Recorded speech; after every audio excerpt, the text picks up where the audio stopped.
Good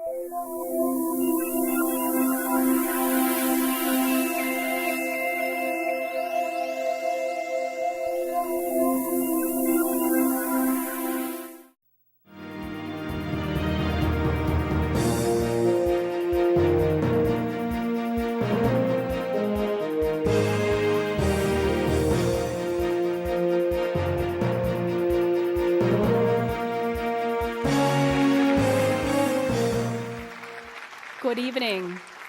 Welcome to this debate with the candidates for the United States House of Representatives. We welcome Congressman Kevin Cramer, State Senator George Sinner, and Mr. Jack Seaman. I am Ellen Huber, and I will be your moderator this evening. Joining me on the panel tonight are Lawrence King, an attorney with the firm of Zuger, Kermis & Smith, and a member of the Bismarck School Board. We also have Catherine Sprincenatic, Special Sections Editor for the Bismarck Tribune. This evening's debate takes place in the Bell Mayhews Auditorium in Bismarck and has been organized by the League of Women Voters. It's co-sponsored by Dakota Media Access and the Bismarck Tribune.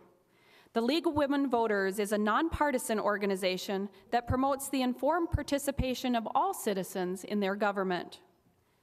This evening's debate is intended to be a respectful exchange of ideas. Our purpose is to provide voters with information about candidates and their positions on issues that affect the people of North Dakota. We ask the audience here tonight to reserve applause and other comments until the debate has ended. Tonight's debate format is as follows. Each candidate will have 90 seconds to respond to each question. After all candidates have responded to the question, we invite them to engage in crosstalk, a dialogue about the issue raised for no more than 3 minutes. We encourage all candidates to participate, and any candidate may begin the crosstalk segment. Candidates are asked to comply with our time restrictions so that we can get to as many questions as possible. Our timer this evening is Connie Hildebrand, and she will let you know when your question responses are down to 30 seconds, then 10 seconds, and when it's time to stop. For the crosstalk segment, she will indicate when we are down to 1 minute and the stopping point. Now, let's get to our candidates. Each of you will have 60 seconds to make an opening statement outlining your top 3 priority issues. Mr. Seaman, you may go first with your opening statement. Well, thank you very much, and good evening, everyone. Thank you for being here. Appreciate you being here in the auditorium tonight or tuning in online or at home. You know, every day I get asked, Jack, what's a libertarian? What are you guys all about? And in a nutshell, the Libertarian Party simply wants less government and more individual freedom. And anything I can do as your congressman to reduce the size and scope of the federal government is something I'm going to pursue every day. The top 3 issues to me in this campaign and what's near and dear to my heart is our country's economic policy, namely debt and spending, our tax policy, specifically the IRS and all associated income taxes, and of course our foreign policy and our continuous interventions around the world and meddling. So those are the issues that I want to focus on in tonight's debate. Thank you. Thank you. State Senator Sinner, you may present your opening statement. Good evening, and thank you all for being here. Thank you to the League, and thank you to my opponents and the viewers in TV land. I think it is very important for all of us to hear what each of the candidates stand for.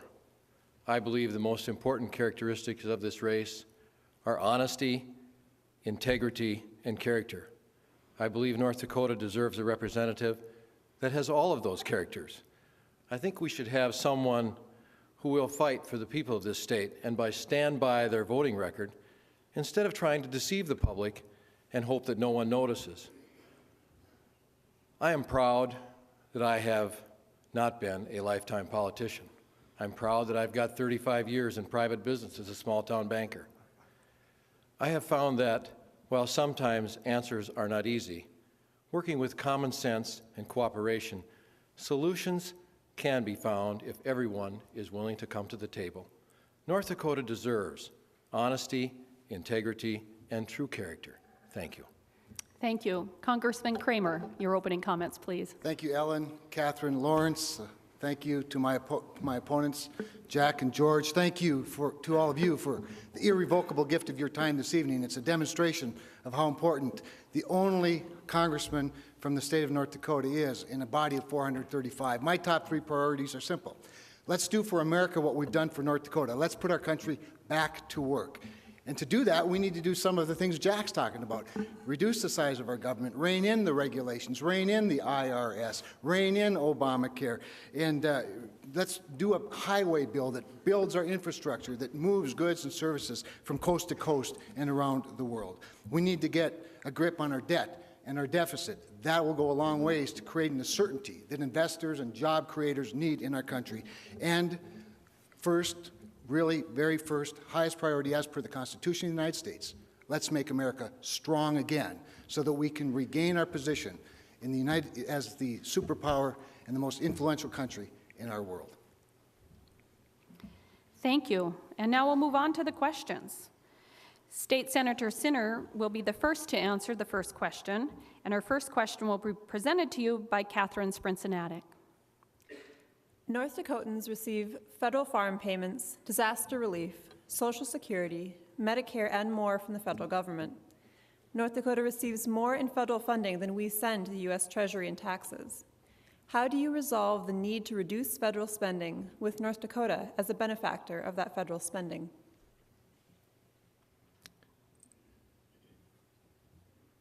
North Dakota has been the recipient of many farm programs and other payments. But if you look across the board at farm programs, for example, many of that has come because of disaster payments and other programs that have been put together nationwide.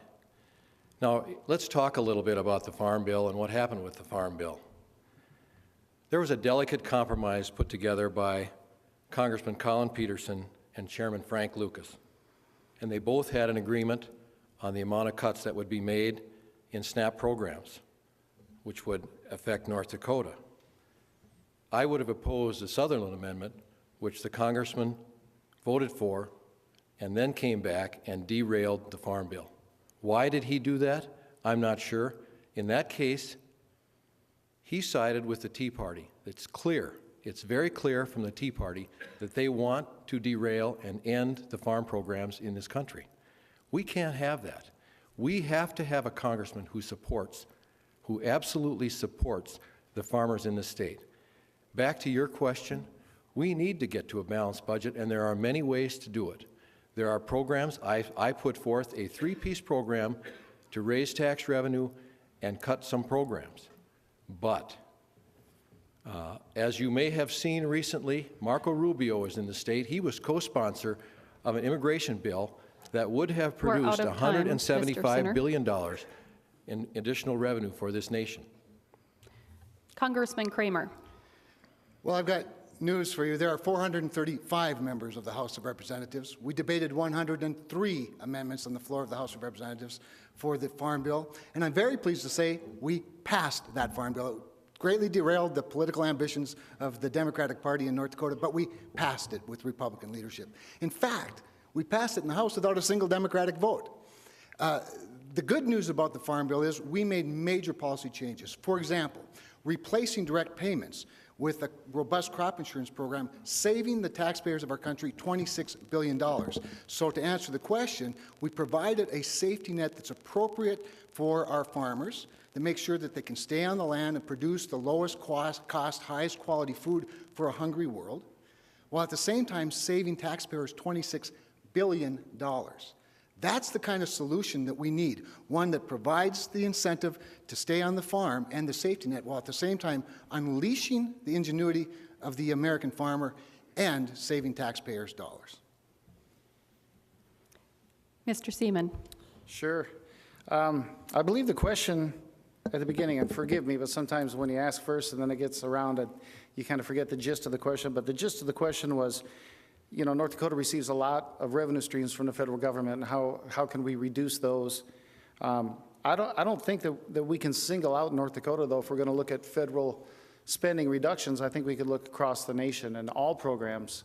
And there's some in particular that I've specified as areas where the ways the federal government could spend less money, it would greatly affect and help the entire nation without necessarily singling out a single group. Well, I guess I do single out a couple of groups. If you're going to cut money, somebody's getting it cut somewhere. But some of the simple solutions for our federal spending problem that I've been able to come up with is ending corporate welfare and government handouts to private business, ending foreign aid. We spend $40 billion a year around the world, and we have 47 million Americans on food stamps here at home. Ending the failed war on drugs. It's been a terrible policy that we spent $1 trillion on, and we're scheduled to spend $50 billion on this year. And you have to ask yourself, is it really working? And finally, ending the IRS and the criminal corrupt system that the IRS uses to perform taxation in this country. I would be a co-sponsor H.R. 25, which is the Fair Tax Act, replaces the IRS with a national consumption tax. Those are some ideas I have on reducing spending and increasing revenue.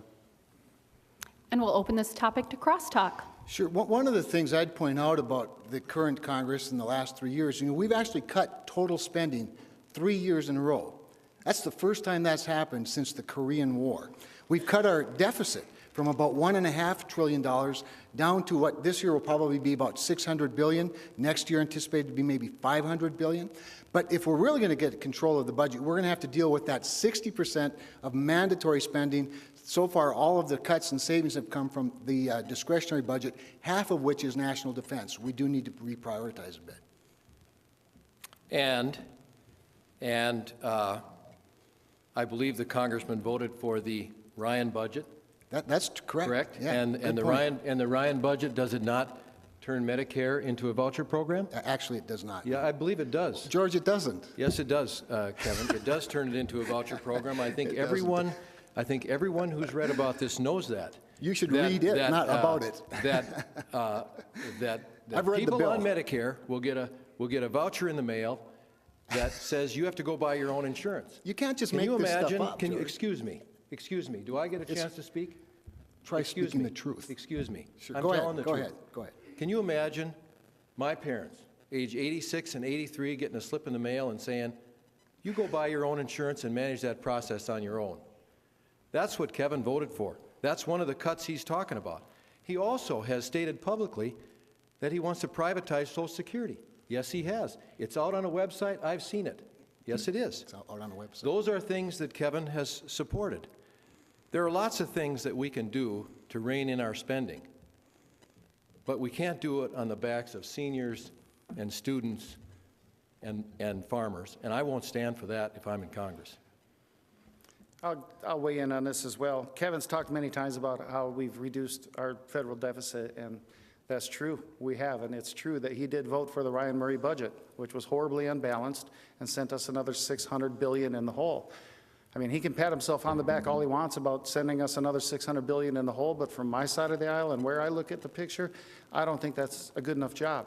I think that the lone representative for the people of North Dakota in the U.S. Congress should not cast a yes vote for a balance if it isn't budgeted, or a budget if it isn't balanced, excuse me. I think most of you out there know that if your budget isn't balanced, it's not a good thing. And I think that our representation in Washington could very simply either vote yes, it's balanced, no, it's not. That's how I would vote as your congressman. Well, let me just say, if we have a couple seconds, I'll tell you that the Ryan budget actually does not create a voucher system. That's a myth that the left loves to perpetrate and drive fear into the minds of the elderly. The Ryan budget actually doesn't cut anything. The Ryan budget balances in 10 years. It slows the growth of government from 5.2% to 3.5%. Only a liberal would think that's a cut. We're out of time for crosstalk. Our next question will be presented to you by Lawrence King. At this point in our history, there's a broad age range of veterans, from those who served in World War II to the global war on terrorism. Issues of veterans affairs and veterans benefits have been in the news this year. What actions should Congress take in regards to veterans benefits? Congressman Kramer. Well, one of the things we did, by the way, it should be known that it was due to House oversight that we even discovered some of the things that are happening, working with the Inspector General of the VA.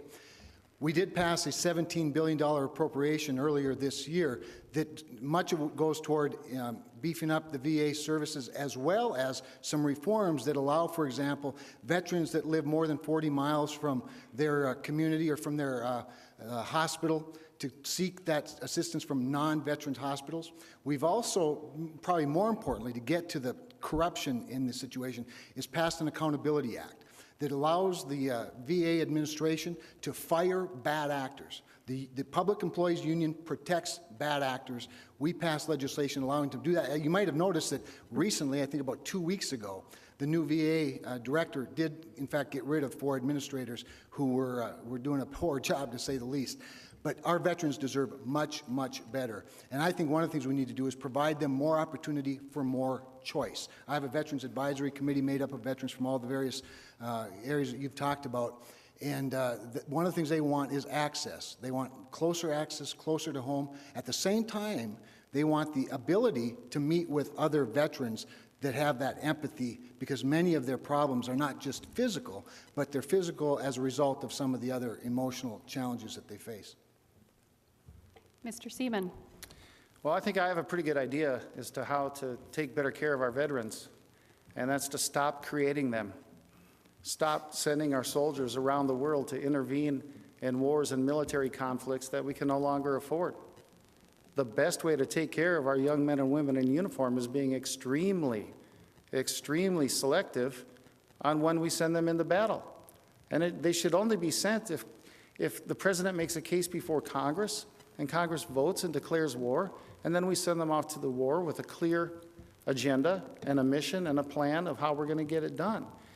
Sending veterans over to Iraq and Afghanistan and the Middle East to randomly perform police actions or try to take over an ideology is something that it's not working. So if we want to take care of our veterans, let's stop creating new ones. Let's be a country of strong defense and peace throughout the world.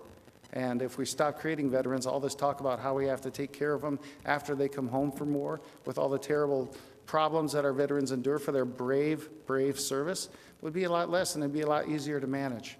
So sorry if it's a little too simple, but my best answer is to stop creating them. State Senator Sinner. I want to tell a little story tonight about my father-in-law. My father-in-law volunteered for the United States Marines at age 30 in 1942. He went to battle. He served in 3 battles. The last battle was the battle in Guam.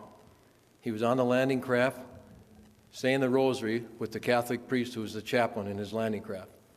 When that landing craft hit the beach and the door flopped open, the Catholic priest took a bullet in the head and died in my father-in-law's arms.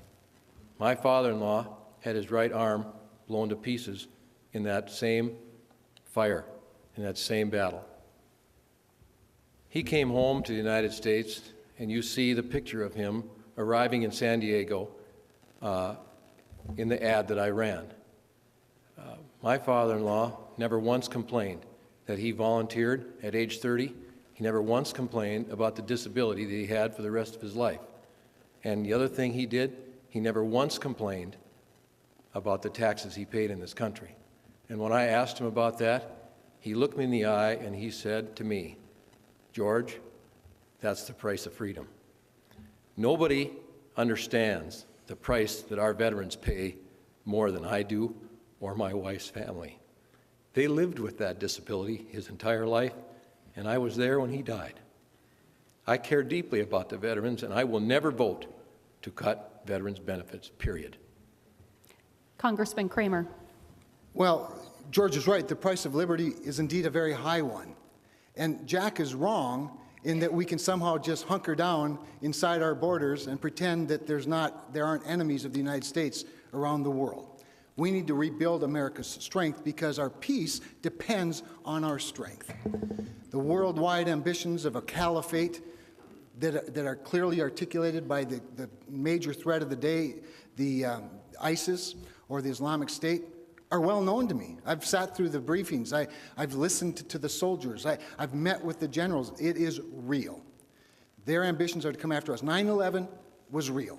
It wasn't a Hollywood production. It wasn't a Bush administration, conspiracy. It was real. And we have a world that we have to trade in, that we do business in, and we are the leaders of the world, whether we want to accept that responsibility or not. So national defense is a very high priority, and yeah, I'd love to not create veterans. But ever since the revolution, we've been fighting and dying for our freedom. You know, just recently, I believe yesterday, there was an attack in Canada. That's getting pretty close to this country. Friends, paying for a war doesn't end when our soldiers come home. We have had countless veterans with disabilities that we need to take care of for the rest of their lives. And that's what I talk about when I talk about caring for our veterans.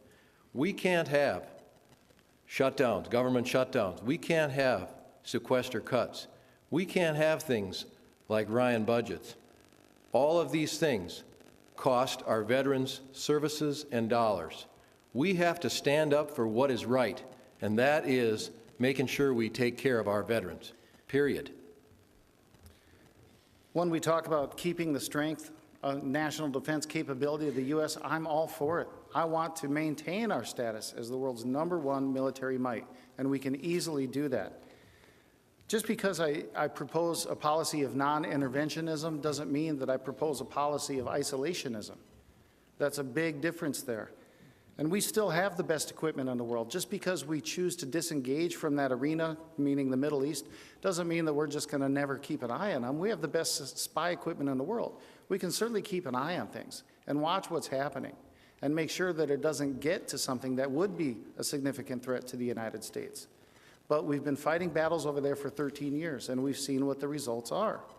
7,000 dead Americans, 50,000 wounded Americans, and trillions of dollars spent. Is it good to keep going down that road and keep trying that? Or maybe we should try something else, which would be to disengage from the region, save the blood, and save the money. I think it's something that America should take a long, hard look at. And as your congressman, I would be very, very reluctant to send our troops into harm's way. If I Moving could, on to the next question, I would just please. like to respectfully. We're out of time for crosstalk. Well, I'd just like to know if about 3,000 dead Americans on September 11th count for anything. Okay, Sure moving they on do. to the next question. How far would you go to see the U.S. House and Senate reach an agreement on major legislation? How important is the ability to compromise in doing the people's business? And we'll open this question to Congressman Kramer, or excuse me, to Mr. Seaman. I think I would be a shining symbol of compromise in Washington because I'm not a Democrat and I'm not a Republican. And those two parties have been butting heads for quite a while now. And maybe it's time to send somebody else over there that isn't one of the members of those two parties, that's beholden to party leadership like John Boehner or Nancy Pelosi. I'm not beholden to any of them. I'm not even sure who I would caucus with yet if I were elected. Yes, it's only one vote in 435, but I think it'd be a pretty highly courted vote. I think people would want the libertarian congressman to be on their side. I think both sides would want to engage me. They'd want to talk to me, and I'm open to talking to them. I'm not at war with Democrats or Republicans. I'm a libertarian. I welcome all ideas.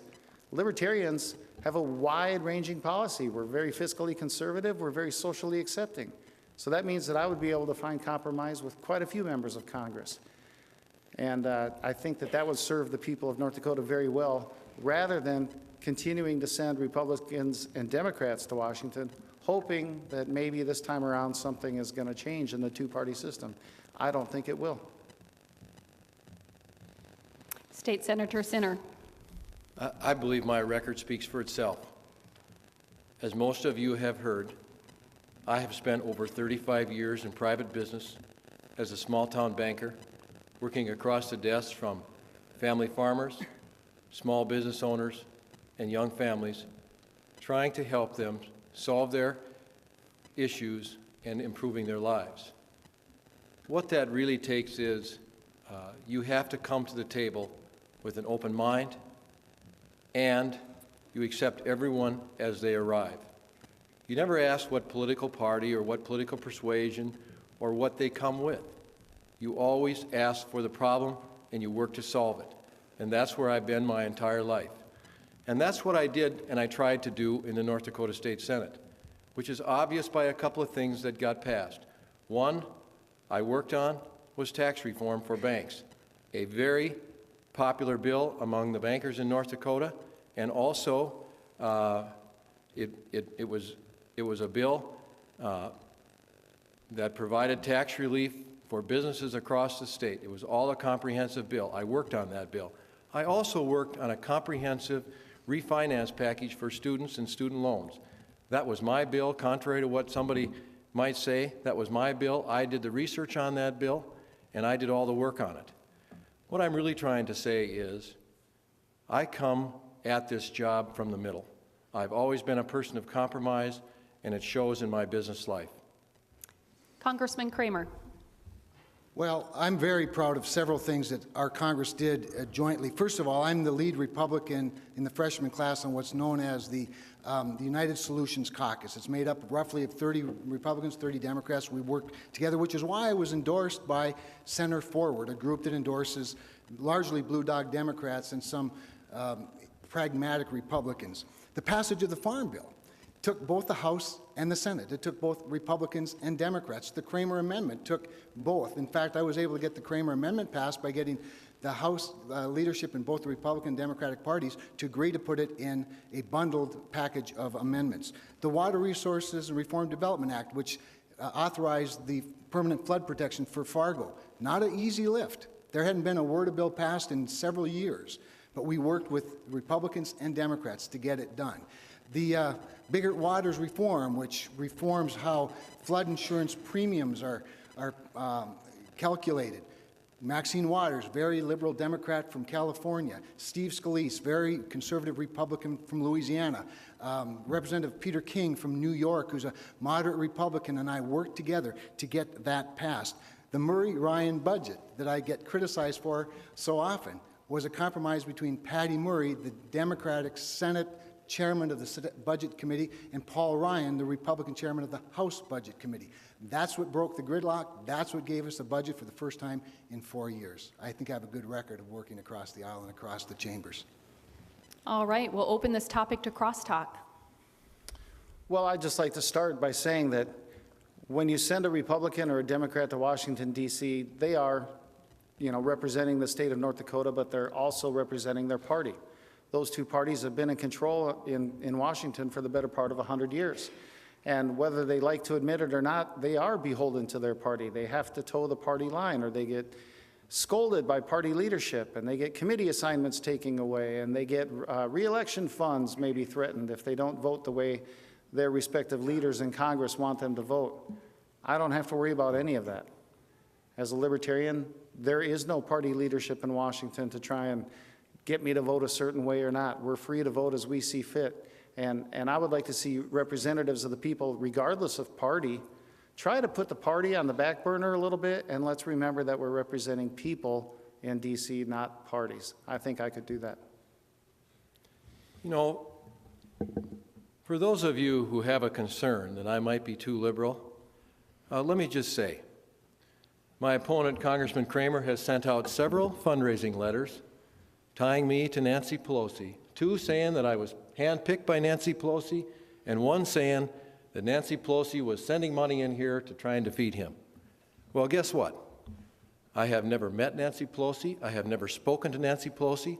I have never been in the room with Nancy Pelosi, and I have no obligation to Nancy Pelosi or anybody else in D.C., because guess what? I have not received 1 nickel from the Democratic National Committee or any of their sub-parties. I am not beholden to anyone. I am beholden to the people of North Dakota, who I care so deeply about, and all of the people, particularly farmers across this state that felt alienated by Kevin's betrayal during the 2013 summer when he voted for the Sutherland Amendment that caused the derail and 8-month delay of the Farm Bill and caused them to not be able to make their fall plans and get their plans in place for the coming year. I can hardly wait to see how George is going to pass all that good legislation without knowing the Speaker of the House or the leader of his party. It's not easy to get 218 votes for something. It helps to have some colleagues that you work with that are part of your group. Sure, you've got to be able to work across party lines, but if you start with a foundation of one, it's a long ways to 218, which is what you need to pass legislation. Listen, when I stood up and voted for the Hurricane Sandy relief, I was a minority among the Republicans. When I voted for the Violence Against Women Act and stood on the House floor and debated for it, the first member to debate for the Violence Against Women Act, I voted with a minority of Republicans. When it came time to open the government, I voted with a minority of the Republicans, voting with the majority on the other side, because I felt that's what North Dakotans wanted me to do. I wanted to move the ball forward, not throw a Hail Mary pass. But you won't say anything it's about your letters, your fundraising time to letters, move on to our tying next me to question, Nancy please. Pelosi, will you? We're going to move on to our next It's not my job question, to argue your points. and it'll be presented by Catherine Spritzanatic. This question will go first to State Senator Sinner. North Dakota has found itself in conflict with the Environmental Protection Agency on CO2 emissions, coal-fired power plants, hydraulic fracturing, and other issues. Define the proper role for federal agencies dealing with energy and the environment in North Dakota. You know, the Environmental Protection Agency was an agency that was signed into law by President Nixon. The Clean Air Act was signed into law by George H.W. Bush. The laws that the Clean Air is operating under today were signed into by George W. Bush. And the laws as proposed for clean air that just came from the EPA, guess what? They're the law of the land in Massachusetts, signed into law by Governor Mitt Romney. Now, all that said, I was one of the very first to issue a statement about the new EPA regulations that came out. Why? Because I want to make sure that the economy in North Dakota, its citizens, and the people across this nation are not damaged by unruly and rules that are promulgated without industry input. The biggest concern that I have about the EPA is that the industry officials were not brought to the table and were not given their chance for input. We can't have this in this world today. We have to allow business people to have their say and be part of the process and be part of the decision-making process as well. Congressman Kramer. Well, the reason I was asked to join two of the committees that I'm on is specifically because of my background in cross-examining technical witnesses, especially on the Science Committee. The EPA, let me answer the question real simply first. It's very simple.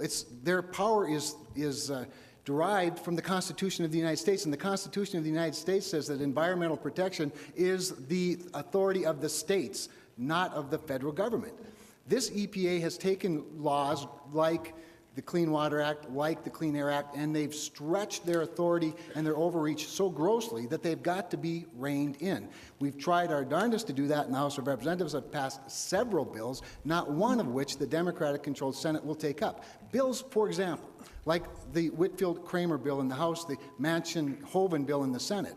It's called the Electricity Affordability and Reliability Act. It simply states, before the greenhouse gas rules can be put into place, you have to adequately demonstrate that the technology exists. That is, by the way, the standard the EPA is supposed to cover when they're talking about new technologies. So, 6 plants over the course of 12 months demonstrate that carbon capture works. 3 of the plants have to be lignite coal. That's pretty good for North Dakota, and it puts the authority where it belongs. It makes them prove the technology. Same is true of all kinds of overreach and regulation. The RAINS Act, which says any regulation that has more than $100 million impact on the economy must get an up or down vote by Congress. We need to pass it in the Senate. We passed it in the House twice. Mr. Seaman. I believe, and correct me if I'm mistaken, but I believe our Constitution gave the Congress about 30 or so specific powers. And now our Federal Register, our Book of Laws, is about 85,000 pages. What that tells us is that every time we give any government agency in Washington a little more, they take it, and they don't want to relinquish it. And then we give them a little more, and they don't want to give that up either, et cetera, which is why we end up with a government the size that we have that spends the kind of money that they spend. The question was, define the proper role of federal agencies operating in North Dakota's energy industry, and the proper role is limited. I believe that we can regulate ourselves as a state much efficiently and more cheaply and better than we can as a federal government comes in and oversights it. We know here in North Dakota what to do. We have clean water, we have clean air. There's going to be some problems with all the energy that we're producing in our state. That's to be expected, but I think we're doing a great job. And again, at the outset, I said anything I could do to reduce the size and scope of the federal government, well, the alphabet soup, you know, the EPA, that's one of them. I think we can definitely take some funding away and some power away from that agency as well. All right, we'll open this topic to crosstalk. You know, I think one of the things I look forward to, frankly, is in the next Congress, hopefully there'll be a little bit of a shift in balance in the United States Senate, and we can use the appropriations process to do what Jack is talking about, and that is limit the reach of some of these federal agencies. Certainly, as long as Barack Obama's president, we're going to see massive, extreme, really, overreach by the executive branch. However, if we can have both chambers in agreement on appropriations bills, we can limit appropriations by putting limitation amendments on the appropriations bill saying you cannot spend any money to implement this particular rule. While it still requires both chambers to vote for it, I'm pretty sure we can pass them, and it's very difficult for the president to veto appropriations bills. That's only a temporary fix. The other problem is it leads to so much litigation.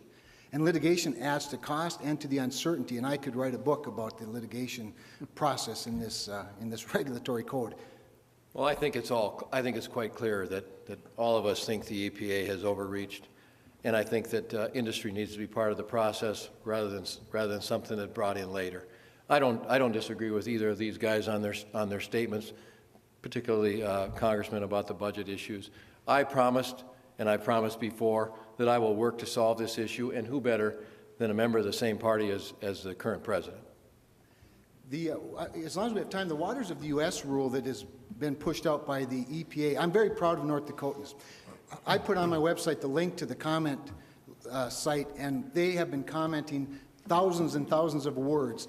The Waters of the U.S. is a designation for navigable waters that gives the federal government authority over one thing in the Clean Water Act, and that is water that crosses state lines that's navigable, because the Interstate Commerce Clause gives the federal government that authority. The EPA and the Corps of Engineers has decided to go back to the raindrop and say that raindrop could possibly someday end up in the Mississippi River, therefore it's our jurisdiction. We have to fight against that kind of nonsense. I don't want to have to litigate it. We need to turn it back. Thank goodness that the Small Business Administration's Office of Advocacy wrote a letter that I would encourage everybody to read. It's about a, 2-3 page letter that identifies how the EPA missed the boat without considering the impact of this regulation on farmers and small business, largely by their definition of waters of the U.S. I think we're about out of time, so I think we covered that one pretty good. All right, we'll move on to our next question, presented by Lawrence King. Should Congress step into the rail issues that are hobbling North Dakota farmers and oil producers? If so, what can Congress actually do about this issue? Congressman Kramer. Sure. The railroads operate as a monopoly in many cases, certainly in North Dakota they largely do. And remember that they gain their authority and their status and their right to put their tracks where they are because of the federal government's generosity. They're regulated by the federal government as part of the fact, due to the fact that they are common carriers. They trade some status for some regulation. However, when the Staggers Act was passed, it removed much of the state-by-state regulation, obviously, and it was intended to make the railroads more efficient, more productive, and largely that's been the case. But in North Dakota in recent years, of course, we've had bumper crop after bumper crop, some difficult winters combined with the overload of the oil industry. The bottom line is what we really need to do is get out of the way and let pipelines be built so we can put more oil and gas in pipelines that are safer and more efficient and free up more of our rails for more railroad. The best thing we can do is use our influence with the railroads, a little influence with the STB, and make sure that they're keeping a close eye on it. I've been very pleased with the way the STB has put the pressure on our railroads. They started their new reporting process today. I put out the first report from the Canadian Pacific and the BNSF, giving us even more facts, because the reality is we've got to know what's going on. We need to know how late they are. We need to know what their investment plans are so that we can plan for that. In the long run, we're going to be okay. In the short run, we've got some challenges. Mr. Seaman. Well, some of the new action that the STB is taking is good, and it should help. And the sad truth is there's no short-term fix to this problem. We're just going to have to keep chopping wood and keep grinding through it. You know, there's some stuff that Congress can do, and I think Congress is doing what it can in a limited capacity. Personally, for me, even though the state may not hold the trump card when it comes to regulation, I would like to see our state leaders working very closely with the railroad executives and kind of keep their feet to the fire, so to speak. That way we have kind of a double team on the railroads. We have both some federal influence and we have some state influence to try and keep them accountable, making sure they're on task, they're on time, they're doing things to clean up the backlog, and they're doing things to implement safety measures so we can get our product to market safely before we get the pipelines built that we desperately need.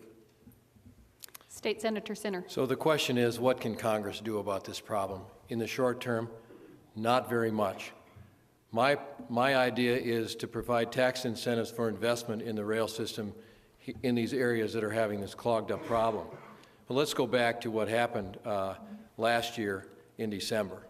I was in Castleton on December 30th, my hometown. I saw what happened. I saw the plume of smoke. I saw what could have happened in the middle of my hometown or in the middle of yours. It was very scary. I immediately made some phone calls to talk about what could we do to make our rail safer. And what I found was a backlog all across our state of agricultural producers and shippers who couldn't get their products to market. I immediately went to work, tried to find solutions. I met with farmers and industry people, elevator managers, suppliers across the state, holding roundtables in May, June, July to put together some ideas. And in August, I called the Surface Transportation Board early on, asked them to come back to North Dakota and hold a hearing. They did that on September 4th, and at that hearing, I heard our governor say, "What would you do if we were getting no service?" And he said, and they didn't answer. My answer is, let's find a deal. Let's make deals. Let's make these railroads make deals with each other so that we can provide better service, more competition, and at a cheaper price, and get the service in here we need. And we'll open this topic to crosstalk. Speaking of crosstalk, I think we've just gone somewhere back and forth between rail safety and rail performance and rail availability, because the backlog was well known long before the explosion in Castleton by most of us, and we were working very closely with both the CP and the BNSF as well as the STB long before that. With regard to investment, there's a lot of incentive for investment, which is why the BNSF has made a $5 billion investment commitment, and $500 million is already being invested this year. They'll have about 50 miles of double tracked up in the Bakken area already, which will free up somewhere around 30 trains a day. By the end of next year, they'll have 80 miles double tracked between Minot and Glasgow, Montana, which will free up room for about 80 more trains. The problem I see is with the Canadian Pacific Railroad, they haven't bought into the incentive, the business incentive for further investment. For some reason, they aren't buying what's going on, and we need to put a lot more pressure on them and the Canadian government to respond as well. And I would agree about the Canadian Pacific. Since 2010, they have laid off 6,000 of their workers. They need to have their feet put to the fire, and I've proposed that by letting the Union Pacific come in here and take part of their rail and solve part of this problem. They had a deal prior to 2006 where the CP would deliver to Spokane and the UP would take those trains further into the port and bring them back. We can do that again. That's the power of the Surface Transportation Board.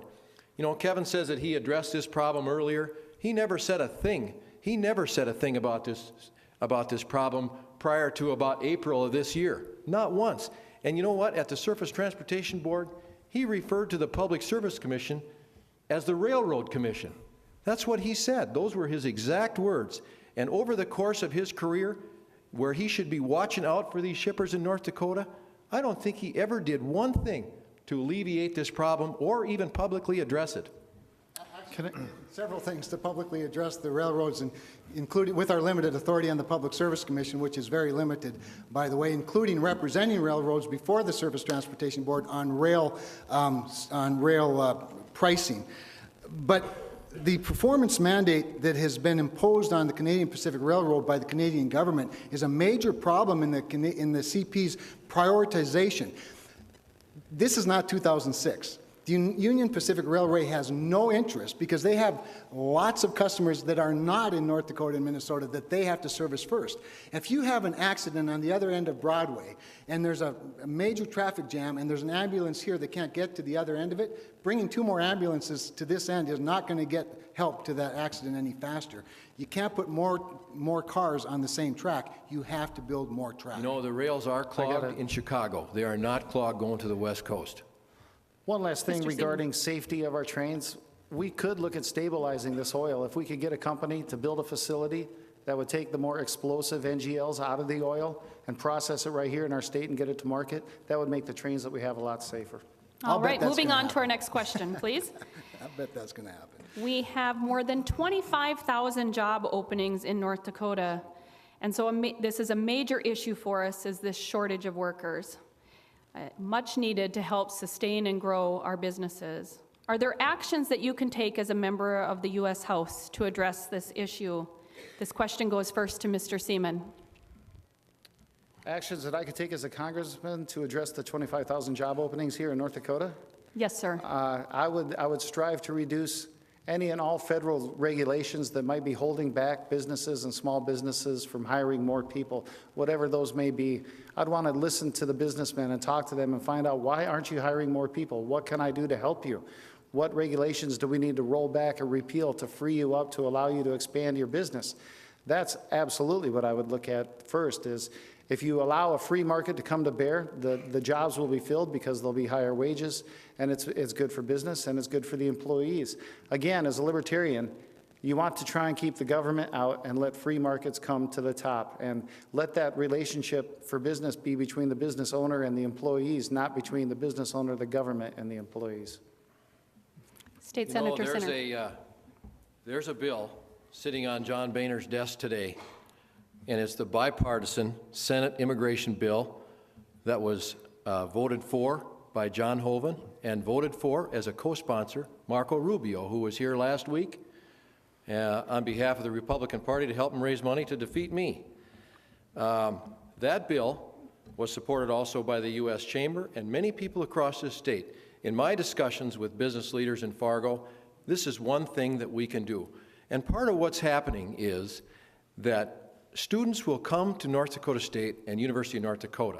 Once they graduate, they get hired by places like Microsoft or some of these other businesses, and after 1 year, they're forced to go home.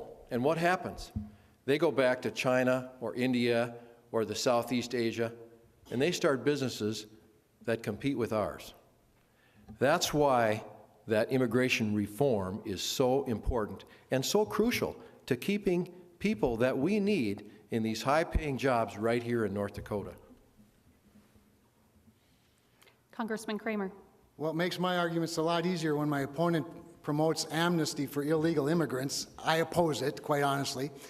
We have the lowest workforce participation rate in this country since 1978. The first thing we need to do is remove the incentives that encourage people to not work, There is an entire political party in the House of Representatives committed to equality of outcome. That equality of outcome is all about bringing everybody down to the lowest common denominator. They pass things like categorical exclusion for food stamps so everybody who wants them can get them, eliminating the qualifications for the premium support for Obamacare so that all you have to do is self-certify, the 13th consecutive extension of emergency unemployment benefits. Why would anybody get a job if you can make just as much money not working? Frankly, I'd like to introduce a bill that says before anybody gets a second shot at unemployment benefits, you have to apply for a job in North Dakota where they'd find out how good it is up here. We also have a major disconnect in our education system. One of the bipartisan pieces of legislation we did pass and the President signed into law started in the House. It's called the Skills Act. It takes post-secondary education that is aimed at community colleges and the skills trades and puts an emphasis on that. Also, it takes 32 different federal programs, combines them into 12, and helps students not go so far into debt, but rather get an education that actually has some place in our marketplace. And we'll open this topic to crosstalk. Yeah, and I would like to ask Kevin, are you saying that John Hoeven voted for amnesty for illegal immigrants? And Marco Rubio, is that what you're saying? And how is that in that bill? Will you explain that to us? Because that's not what I understand in that bill that came out of the Senate. The bill that came out of the Senate is a clear amnesty bill. It has a clear path to citizenship for illegal immigrants. And who are those illegals that you're talking about? They are undocumented workers. There's about 12 million of them that have been in the United States, about 40% that came here legally and overstayed their visas, about 60% that crossed the border. The reality is we have the lowest workforce participation rate since 1978 of American citizens. We need to get them connected with the job opportunities that grow our economy, that actually allow us to shrink our spending, because guess what? The more people that work, the less government that you need. So, yeah, that was a really, really bad bill. It's a really bad bill, and I'm proud Kevin, to say I'll tell you, vote for when it. 14 Republicans in the Senate voted for it, and all of them will tell you that that's not amnesty. That's not amnesty in that bill, and there is no amnesty for those 12 million people that you're talking about. If I voted for that it, is an absolute untruth, and you it know was an amnesty too if I was crazy enough to have voted for it, but I wasn't. So I'm glad to say that we have prevented it from happening. I can't wait till it comes to the House. Let's hear from Mr. Seaman. I was just going to let them go indefinitely. She'd throw up the card at some point, but in all honesty, you know, I think Kevin and I are kind of aligned on this issue, and we're both looking for ways to get the government out of the way and let the free market come to bear. And it's good for employers, and it's good for employees, and it's good for wages. And anything we can do to help that along is something I would definitely support. And let me be clear. Let me be clear. I am not for amnesty for illegal immigrants, but that bill does not have it in it. George, you said on a radio show very clearly you support amnesty for undocumented workers. That is not what I said. That is never what I said, and you know that. I've listened to the video or the audio. That is wrong, and you know it. Do you want me to move my podium in between those two? I could. I feel very safe over here. I'm just fine. All right. Moving on to the next question. It'll be presented to you by Catherine Sprinsanatic.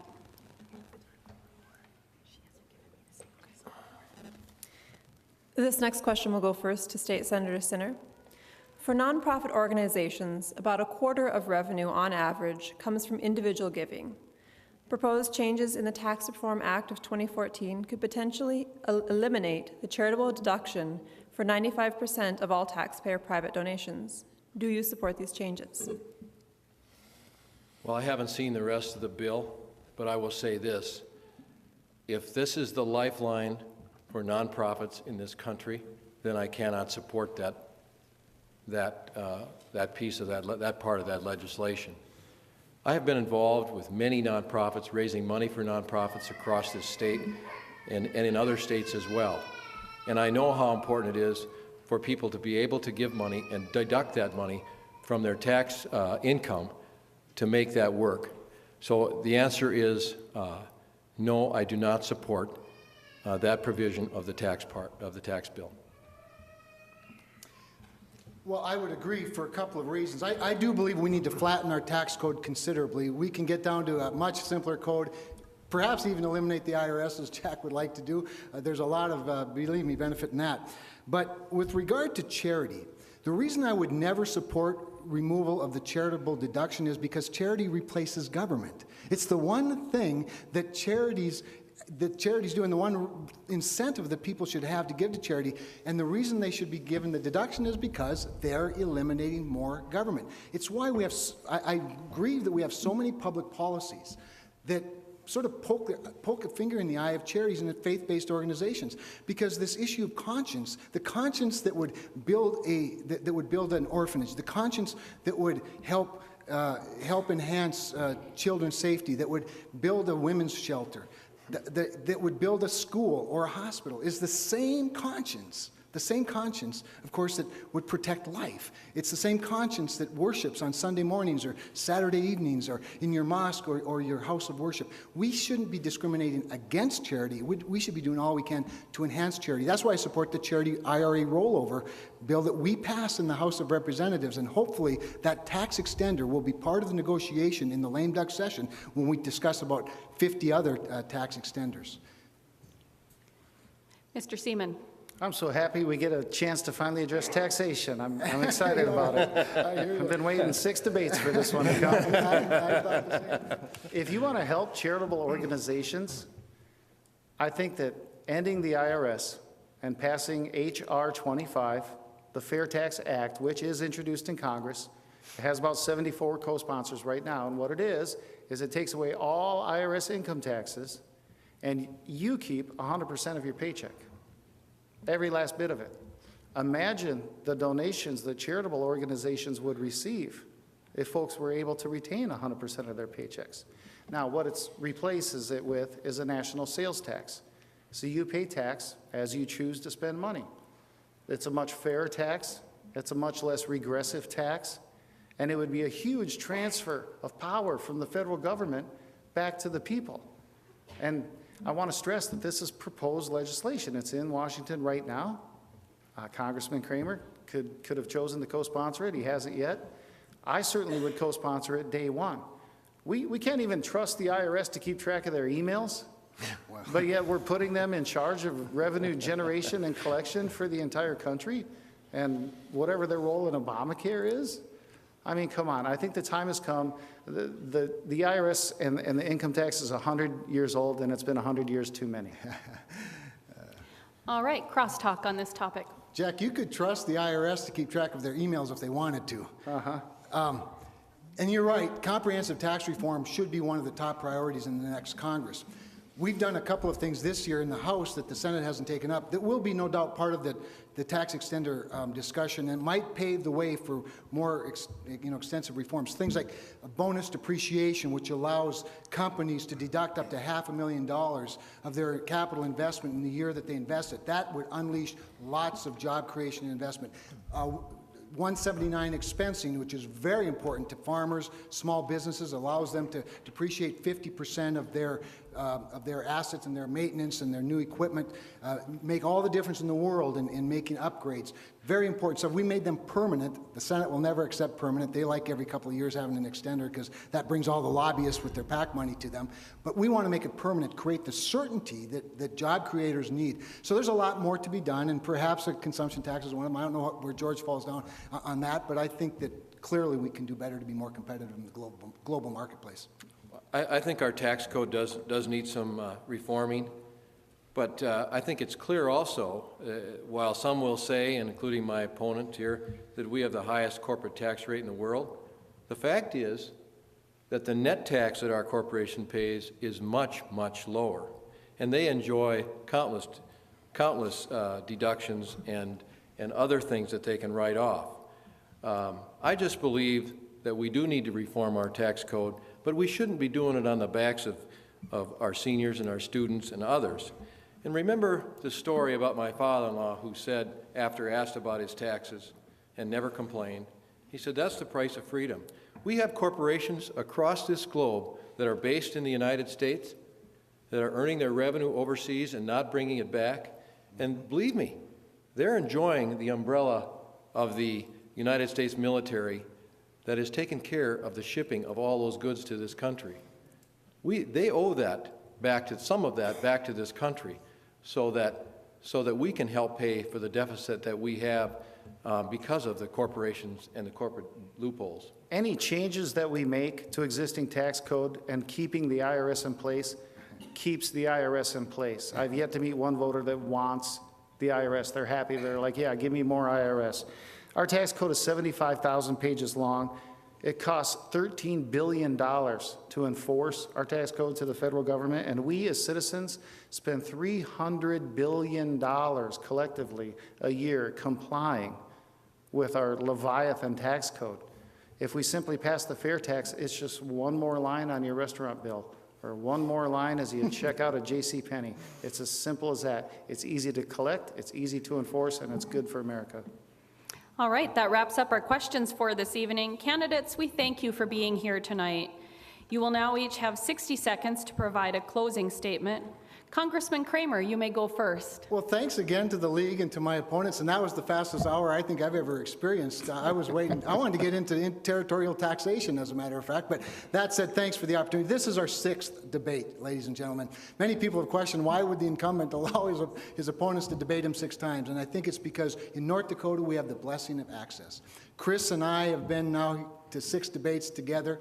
I have the blessing of my wife and my family, very involved in my campaign. They share my values.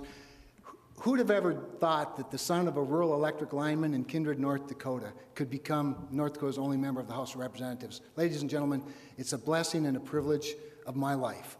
And I'm asking you to give me the opportunity to do it one more time, to gain from the experience that I've gotten in this first term, take that North Dakota work ethic, which, let me tell you, ladies and gentlemen, is more rare than it ought to be in Washington, D.C., and apply it for the good not only of our state, but for the good of our great country, so that we can make America what North Dakota is, the best place on earth.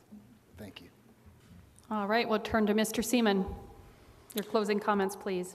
Thanks again for having me here, and again, thank you, Kevin and George, for allowing me to participate in these debates. It's a big move forward for politics in North Dakota.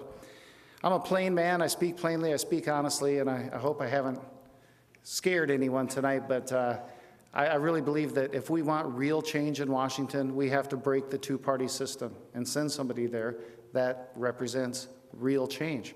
I am representing that real change.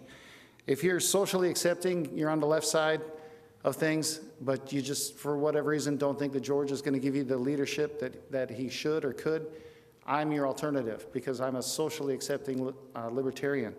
If you're fiscally conservative, but you have doubts about Kevin's voting record and his ability to be a fiscal conservative in Washington, as many people do, I'm a fiscal conservative libertarian, and I'm asking for your vote on November 4th. Thank you. And State Senator Sinner. Again, I'd like to thank the League and my opponents for being here, and for all of you in the audience and on TV. I think both of my opponents at times have expressed their dislike and disdain for government, whether it's Jack's Libertarian Party or Kevin's lining up with the Tea Party on many of his votes. This job is really about doing what's best for North Dakota, and I believe that I'm the best person to do that job, whether it's caring for the elderly, looking out for our veterans who have ensured and protected our freedom, or educating our children, as well as ensuring that our farmers have a safety net. That's why I've decided to run, because I believe that we need to get back to a government of the people, by the people, and for the people. And as I have shown in my career and in my legislative life, that I am willing to work with anyone and everyone from whatever party who is committed to making this state and this country a better place for all of us. Thank you. Thank you again to our candidates for being here this evening to share your views. I wish to thank our panelists and timer, Dakota Media Access, the Bismarck Tribune, and the volunteers of the League of Women Voters for organizing this evening's debate. Thank you to the viewers at home and the audience members here tonight at the Bell-Mayhews Auditorium for taking the time to learn more about our issues and our candidates for the United States House of Representatives. This recorded program will replay several times on Government Access Channel 2 and will be available for online viewing at freetv.org in the days leading up to the November 4th election. Before we close this forum, I want to remind you that voting in North Dakota is simple, and you can find voting information at the County Auditor's Office and from the Office of the North Dakota Secretary of State. Thank you.